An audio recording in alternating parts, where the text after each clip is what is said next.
Welcome to CTO Think, a podcast about leadership, product development, and tech decisions between two recovering chief technology officers.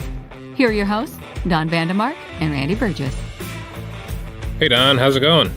Going well. Just got back from New York. We went on a high school band trip to New York to participate in the St. Patrick's Day Parade. It was good. It was a bit chilly. Usually got up to the 40s during the day and the 20s at night. So the river cruise on Saturday night was pretty much stay inside the boat. But it was nice views of the New York skyline with all the buildings lit up. So that was nice. I will say one takeaway from the whole thing is that the Radio City Music Hall tour is well worth it. Oh yeah. It's really nice. The best part about it is they actually take you on stage and have you look back towards the theater. And you never get that sense of scale until you do that. And once you do that, you're like, wow, this is pretty cool. So had a good time. So what about you? I guess this week's kind of flown. Over the weekend while you were in New York, I kind of alluded to this in the last podcast. I was working with you on a small project. And the project, I won't even go into what the project's trying to do. More of it pushed me to learn a couple of new APIs and learn Node at the level of Rails. And right. I didn't realize how, I guess, it kind of goes into something that I've said to my students many times. If you want to learn something, have a project to work on, and it will force you to truly hit tons of edge cases and learn a lot. Sure. And it means more now that I have more experience in development. But man, I learned so much in just 2 days of just sitting down, hammering out this prototype, reading documentation, running into problems. And I even told Megan one night, I'm like, wow, I just wasted 3 hours trying to get an email or a text message to work. But now I understand everything about this. And so I guess that was way more worth it than the time it felt like I was wasting. So right. that was just really interesting from that standpoint. All the rest is client work and important things that I don't need to talk about really, but that's been my week so far. Cool. But something I noticed, there's a message board community, kind of like Hacker News, but called Lobsters. And that message board group is kind of like Hacker News, but specifically about programming only, not startups and not general business stuff, but much more on the programmer level. They go have a lot more articles that are in depth on some of the computer science things. But what caught my eye was someone mentioned or asked the question, do you sign non-compete agreements? Do you sign NDAs? And I thought I've kind of have a philosophy on this that changed over the years, because I have been asked many times to sign a document about it, like non-disclosure, before I even talk to someone about their idea. Sure. And so I wanted to kind of get your experience with this. Have you signed one? Have you forced anyone else to sign one, or have you asked someone else to sign one? And what your kind of feelings are about them. And I have my experience and kind of the new philosophy I have that I'll share too. But I'll let you start. What is your experience with signing or refusing to sign NDAs at this point? First, I'll talk briefly a little bit about the philosophy, and the philosophy I really want to address is what you just said a minute ago about signing an NDA even before you talk about the idea. Mm-hmm. In my mind, ideas are free. Mhm. Everybody has ideas. I can have the greatest idea in the world. And if I'm trying to, it's going to come down to execution in the end. So somebody else can hear my idea, but they weren't the ones who thought of the idea. So I'm gonna have a different thought process and a different direction I want to go with that idea than they will. Yeah.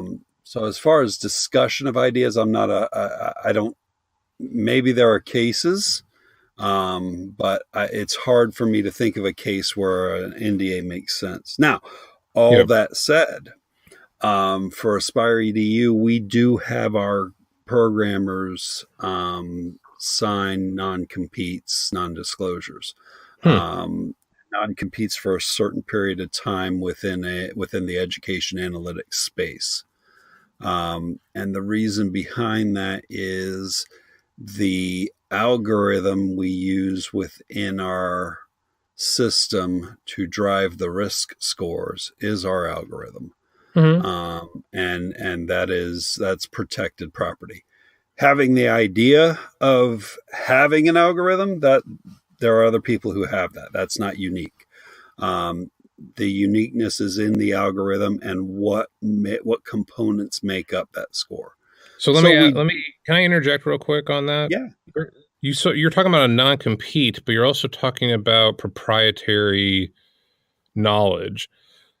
Where does the not, like, you can't go work for another education company? How does that protect the idea of sharing the proprietary knowledge? Is there a difference between the NCA non-compete and the NDA in that state? There's a difference between the two, and I'm pretty sure we have both.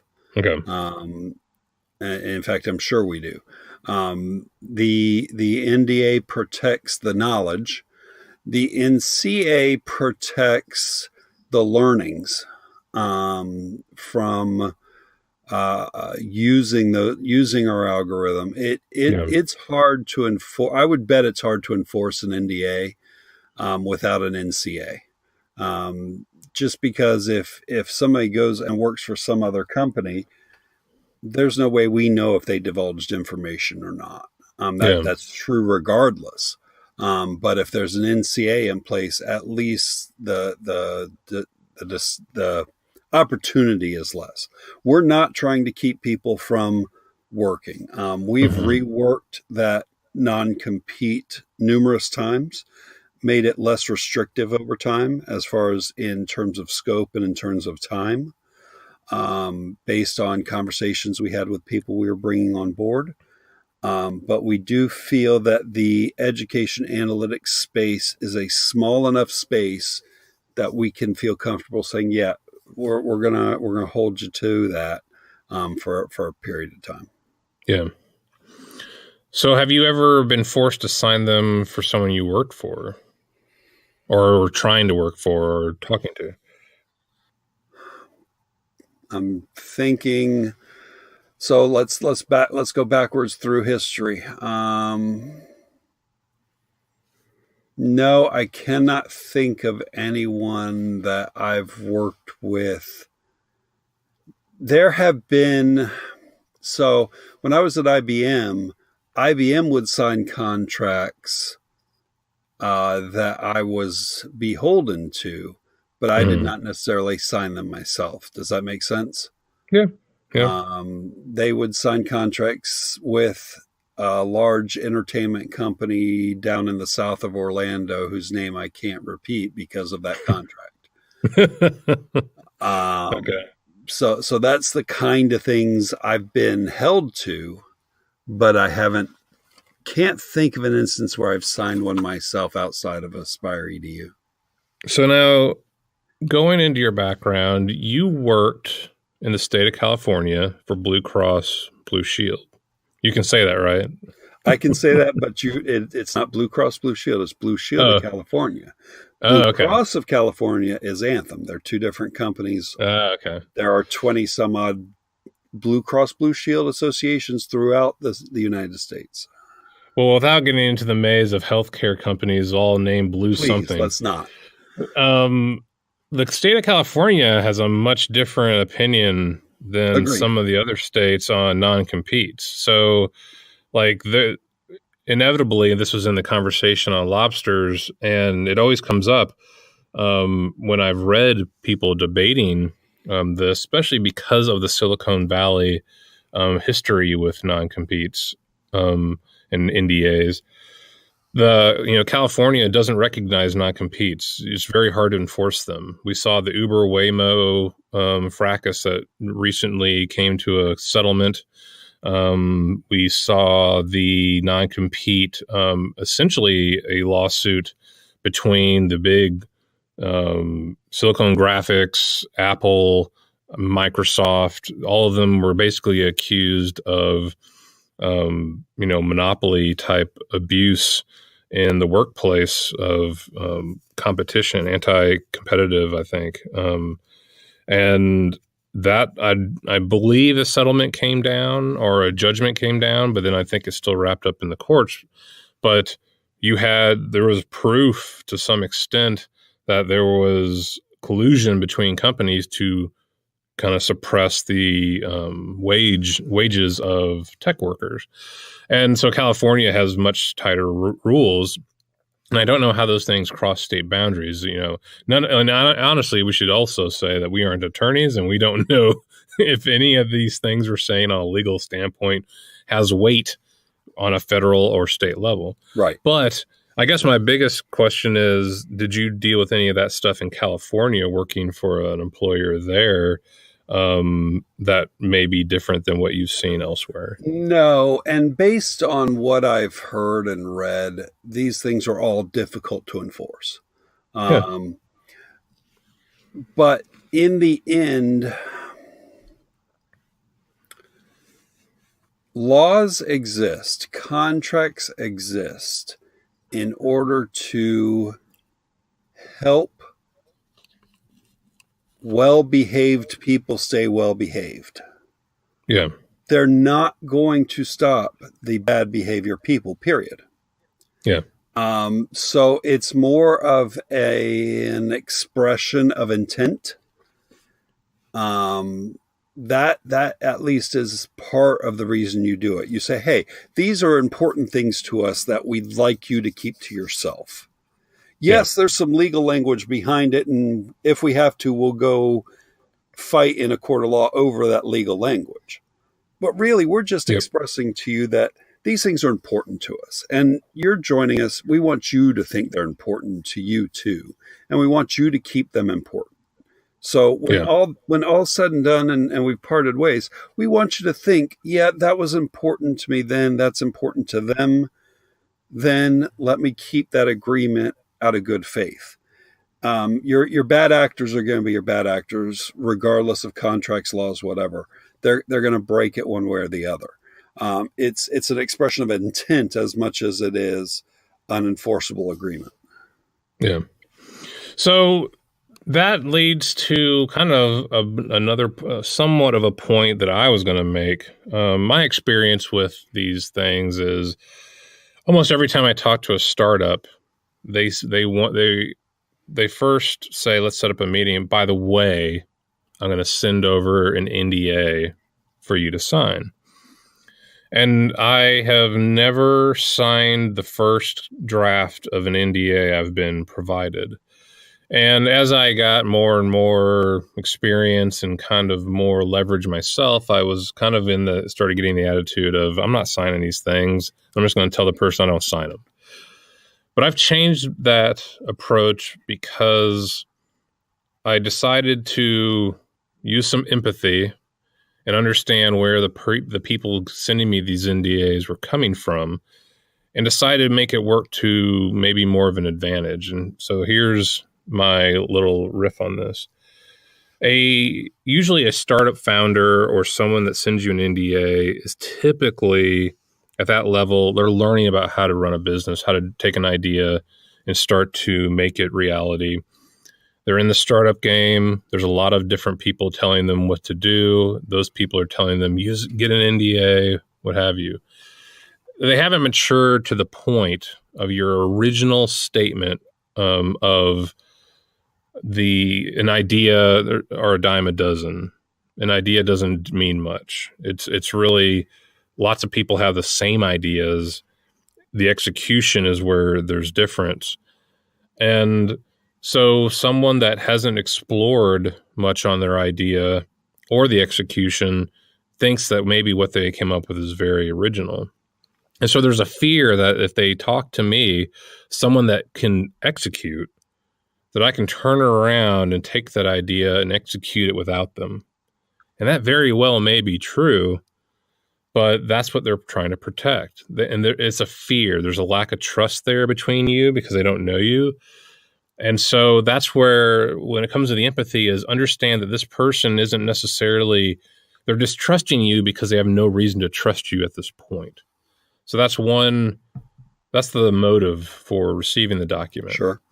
Then the next part of it is that this person, before you've been hired, is trying to engage you in a business contract of some kind, an agreement, which in some ways, going to your other point, is about, hey, are you a good actor? Are you a good person that follows agreements? Which is really good for both parties to kind of understand. So what I've started to do differently is, instead of saying boldly to someone, I don't sign NDAs, sorry, I take that as an opportunity to see what they're made of on the business discussion level. And I will usually take, if the document is really, really long and convoluted, I don't take much time to read it. I go back to them and say, in order for me to sign something this lengthy and involved, you need to hire an attorney for me. Like, you need to pay, I need to choose an attorney, and you pay for them to review this in order for us to talk. Because now you're asking me to review this really long document that will take my own business time before I even talk to you. And I don't trust that you're worth the time to talk to. So if you want me to do all this, understand that this is a business contract, and someone needs to pay for the legal people to review it. No one has ever taken me up on that. Right. Usually they're like, oh, we don't even need to do it then. It's not that big a deal. And that's kind of like, okay, you've presented me with a contract, but it doesn't matter that much to you. That tells me a little bit about how you handle business sometimes. Right. That's revealing. That's actually good information for me to get about that person. Not completely negative. It just means like, oh, is this something you really depend on? Have you taken a lot of time to get it work together? Or did you just copy it from somebody else and it just happens to be really convoluted and long? The next spot is to, if it's a short document, to give it back to them and redline it. Redlining is, for people that don't know legal terms, it's just the idea that a lawyer marks up a document with red pen about changes and questions and stuff.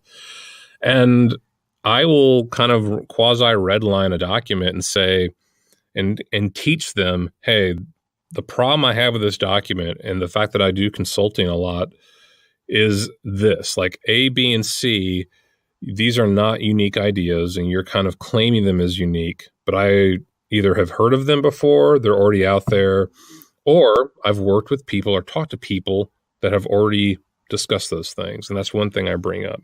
The next item is, by me talking to you and agreeing to this, I'm blocked from this entire marketplace that you've identified as unique to yourself. Right. And that doesn't work for me. I can't not talk to other people if I never work with you. Like, I won't sign a document that prevents me from talking to a marketplace. The other one is, by the way, your document doesn't actually protect what you think it protects. And you may want language for future people that would sign this that actually covers something. And what actually ends up happening more often than not is that a discussion ensues about the person, about who I am. And I am able to tell them, like, look, I don't go and talk to other clients about each other, even when I'm working with them and even when they're in different parts of business. And I am able to start a conversation with them about business level items, a business contract, that I respect them and that I don't sign them if I can't respect them, but also constructive criticism about it. also how they react to my pushback. I definitely have had a couple of people that got flustered because I wasn't playing the game the way they wanted to. And I was like, yeah, that's, I don't think we're going to mesh because I'm not that type of person. I definitely, I read everything that someone wants me to sign, whether or not I'm an attorney. And I'm going to take, if I sign my name to it, it's serious. If you give it to me, I expect you to take it seriously. And then I expect you to also agree to whatever may be in that holds you to it.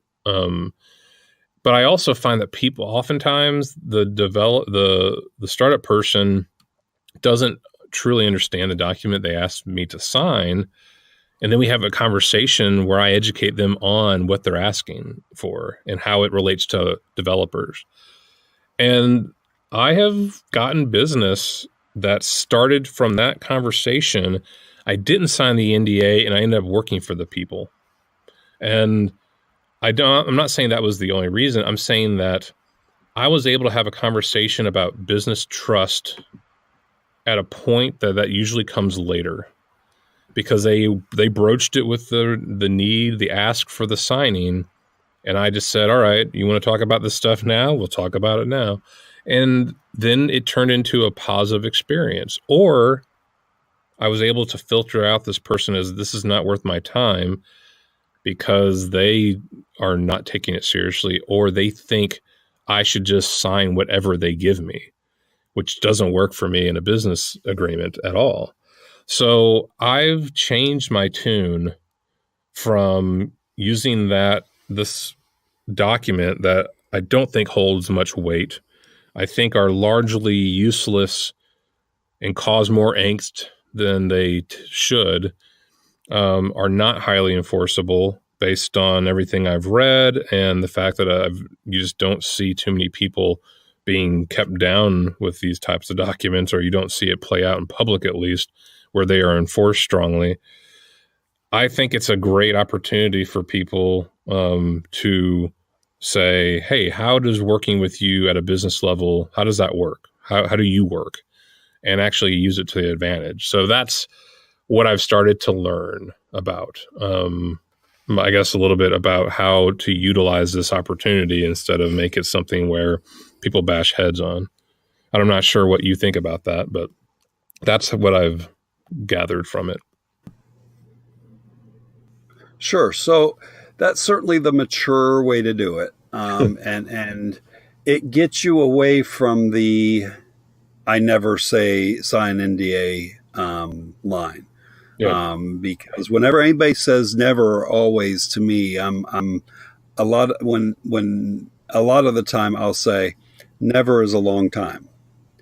Meaning that, yeah, you can say that, but whether I actually believe you mean never or it's just an expression is a different statement. So I like your philosophy. I like the way you approach it. I like it certainly is the right way to handle it. Now, the one concern I had originally you addressed, and that was I was concerned that if you did not push back, and they would not necessarily understand how NDAs are viewed in the technology field. Sure. And you would be setting a precedent, but it sounds like you're setting a precedent, but you're setting a precedent of, yeah, we can talk about this, but it's not a great way to go. Yeah. So that certainly makes sense to me. I haven't had a lot of experience with it, but it mirrors a lot of the conversations I've had with some of the developers when we've talked about bringing them on to Aspire EDU. Now, one quick aside that I want to make clear to everyone. You talked about not talking about clients, and you made the statement that you don't talk about clients with other clients, that sort of thing. Mm-hmm. you actually have a podcast right here where you do talk about clients. So, and I do the same. So let's make very clear that anytime we do, we're positive that it's within the realm of what is right and proper. Well, the most important thing is we don't divulge business secrets. We're very light on the business subject matter.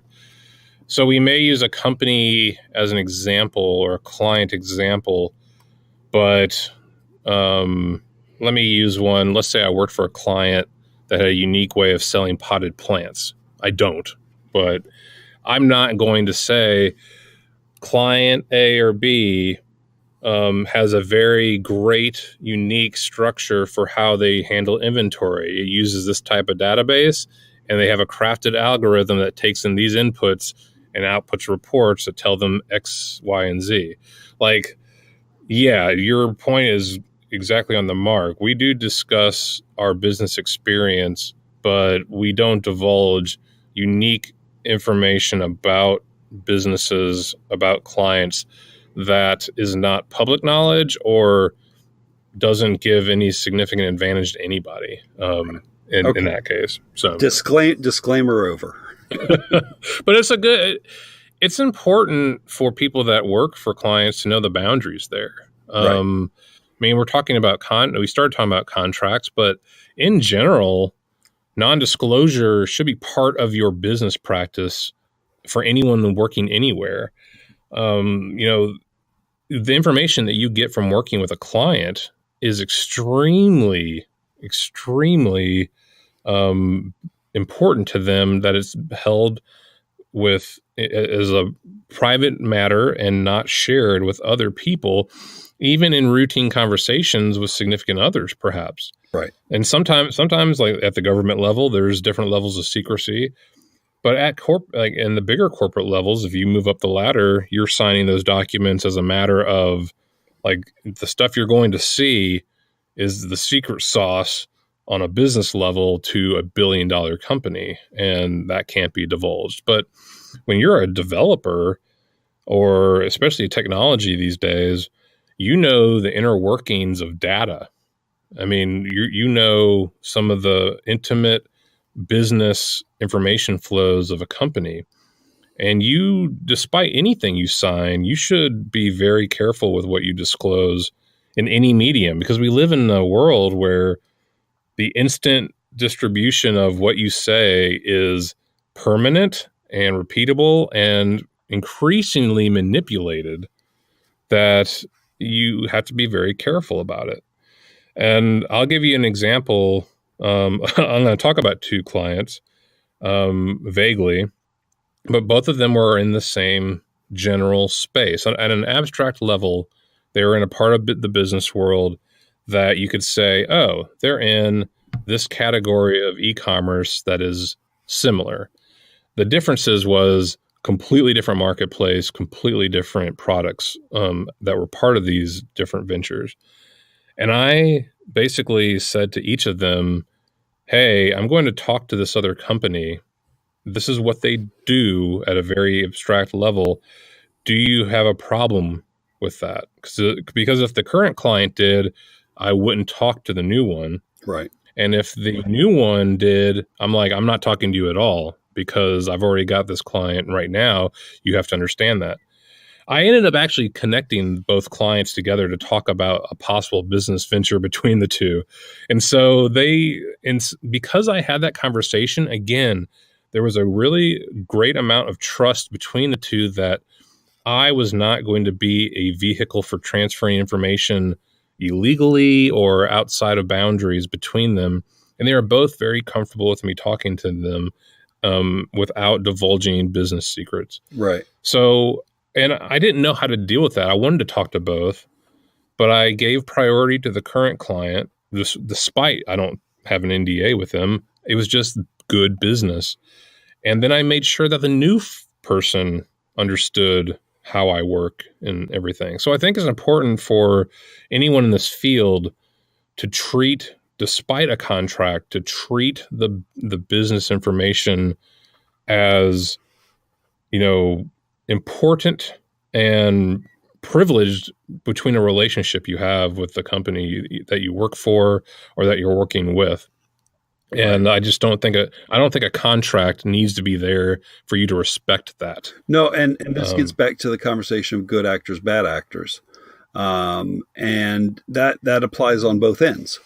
You portrayed yourself as a good actor by going to both companies and stating what you did. They portrayed themselves as good actors by saying, we respect that. We don't want to hear about it. We don't want to hear their secret sauce or anything like that. I've worked with bad actors. I've worked for bad actors. I'm sure you have too, but I've certainly worked for bad actors who in that scenario might have been like, oh no, it's okay. You can tell us what you can tell us what they're doing, and we're not going to do anything with it, and try to glean that information from and see that it's not quote illegal, but it is certainly against the intent of the good actors in the party. So that's certainly again, because you went out and portrayed yourself as a good actor, you were able to gain information about how they were going to behave as well. Yeah, and I had one particular person way back ask me about a previous company I worked for, and I basically kind of shrugged it off with, well, I don't talk to people about your stuff. And they were like, yeah, I get it. I was just testing you. I was just checking to see if you'd say anything, Yeah. And I knew what they were really getting at, but I made it clear, like, look, you're talking to the wrong person if you think that's how I do business. So yeah, you're going to be faced with that at some point in your career, most likely, especially in the information world where people are either expecting that you know more than the typical employee, or that you have some edge kind of information that gives someone an edge. Right. And in our tech world, like people think everything we do is in a black box often, and they think that you have great insight to shine a light on that. So they'll ask you to do it. The last question or the last scenario I want to put you in is related to the person without as much leverage as you and I have. Let's say you're a brand new developer trying to move into the world. What do you do about NDAs? Because you don't have the leverage. Like I'm striking a conversation with someone by pushing back on the NDA, but I've got experience. Like I'm not in the role of I want a job more than I want a conversation about a business contract. What would you do in the scenario where you're entering a field and someone asks you to do an NDA right off the bat and just to get a job? Yeah. Like, what do you picture yourself doing? Yeah. You can't say it right now, but yeah. And this goes to the conversation of privilege, right? You and I have the privilege of being able to exercise that power, whereas someone just starting doesn't have that privilege. So it's going to depend on your situation. An NDA, I don't see where an NDA hurts you to sign it. What are you giving up? You're giving up your ability to talk about something in public. Okay, I can deal with that. It could be too broad. The NDA could go over an entire marketplace that is way too broad for the specialization of the company. That's one area I would watch out for. Yeah, correct, in that you have to watch the language. So, but does a 22-year-old developer really know what language to look for? The short answer is going to be no. So I'm going to broadly say that read through it to the best of your ability, ask questions where you can. If you have the ability to redline things you're uncomfortable with, give it a shot. If at the end of the day, this is the job you want and you have no egregious objections to what's in the NDA, sign it and go get your experience, so that you do have that privilege and that power in the future to exercise it. Now that is an NDA, that is not a non-compete clause, which is a separate statement. Yeah. But I'm not sure my advice is much different. Depending on how broad, I think individual people do have more power to push on non-competes, because it's essentially a case of saying, you're keeping me from working in this field. And that's where the enforceability of non-competes goes away as well. But in general, it's going to depend on your situation. If it's the job you want, and you can live with the conditions, go forward with it. If it's the job you want and you're not comfortable with the conditions, seek outside advice.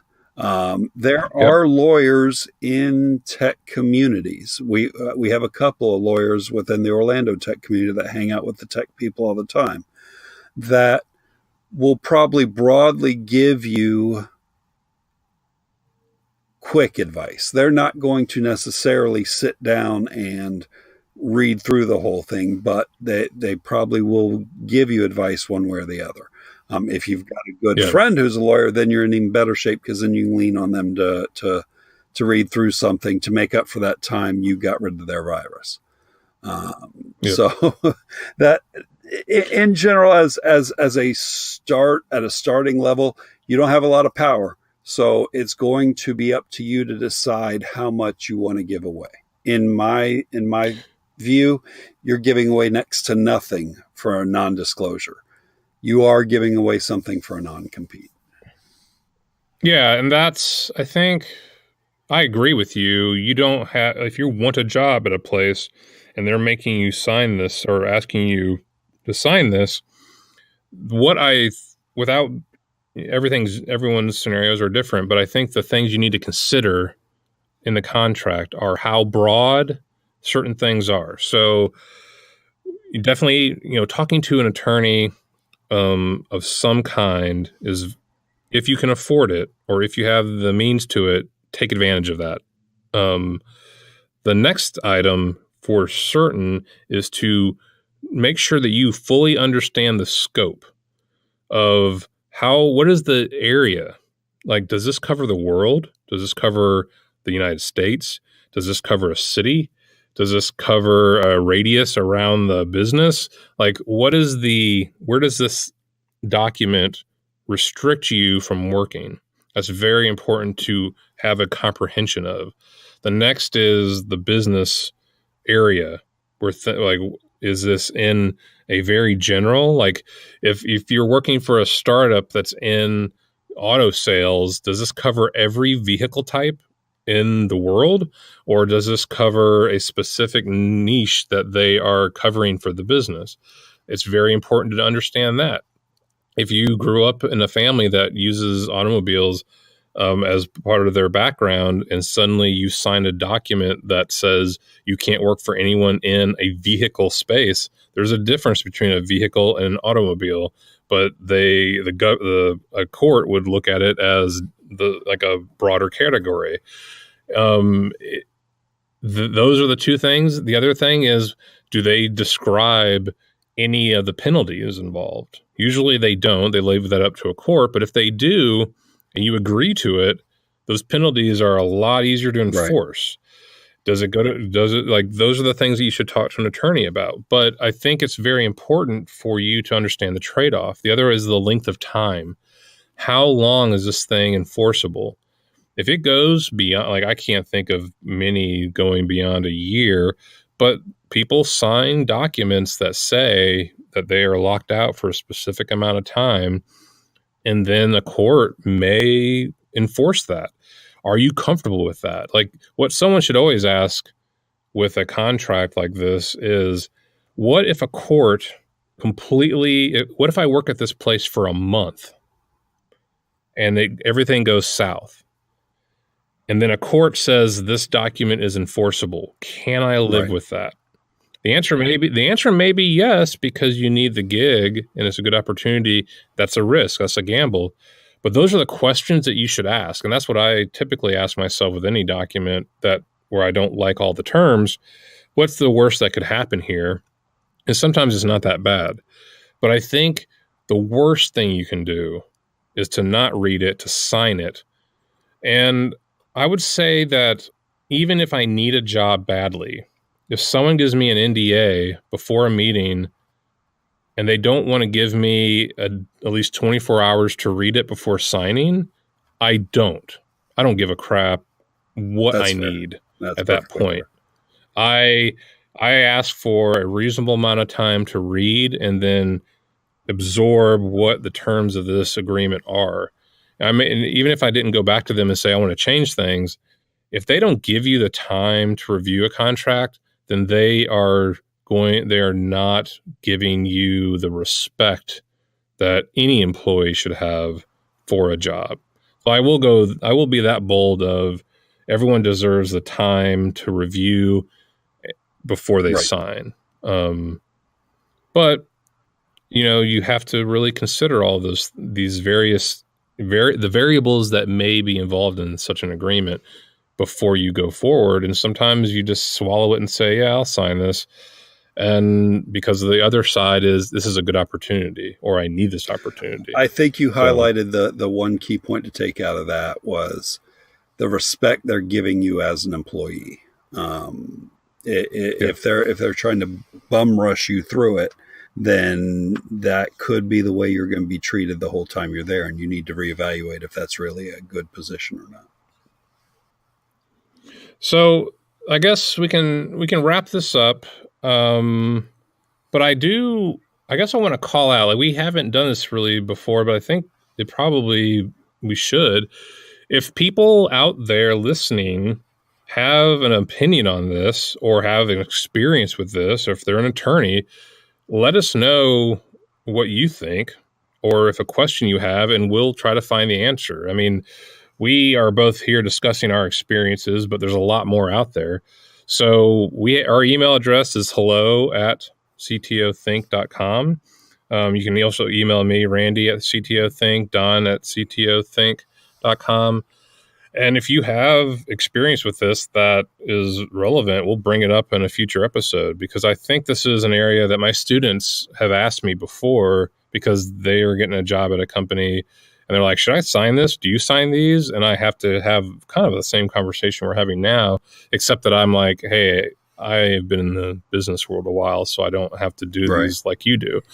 So, but I'm curious out there of other listeners' opinions about this subject, because it varies from state to state. It varies from industry to industry. And there's a lot of opinions. Like, I never see a solid conclusion made when I read what's on lobsters or message boards and stuff about this subject. And I think it's important to hear from other folks. I'll take it one step further. You said go ahead and email us, and we'll discuss it on a future episode.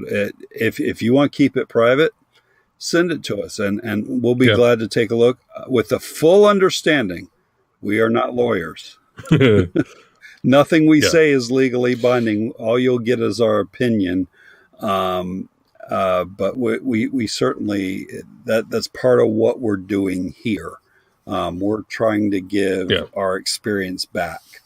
So feel free to reach out. Do you have any recommendations this week? Sleep. Good. No, after I think I said last time that our New York trip started at 2 a.m. We had to be at the high school at 2 a.m. and that whole day went till, oh gracious, I probably didn't climb into bed until 2 a.m. So it went the full time. So that's what I've been catching up on. Recommendation wise, no, I don't have anything this week beyond sleep. I'm coming up with one right now based on my work this weekend, Twilio.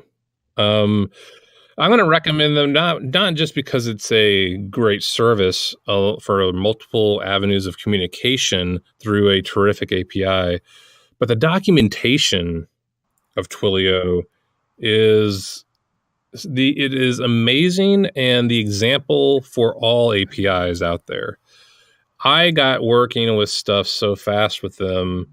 They were kind of the piece of this app I worked on that I'm like, that will just be done. I think I'm done. Okay, that worked. Boom. And it was just so easy to set up, and I was able to find answers to questions. That's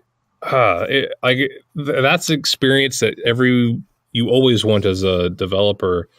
And if you have to hand the job off to someone and you say to them, well, just read the docs, like, you can boldly say to a developer that is on your team, just go to the Twilio docs and you'll find the answer to what you're probably trying to do.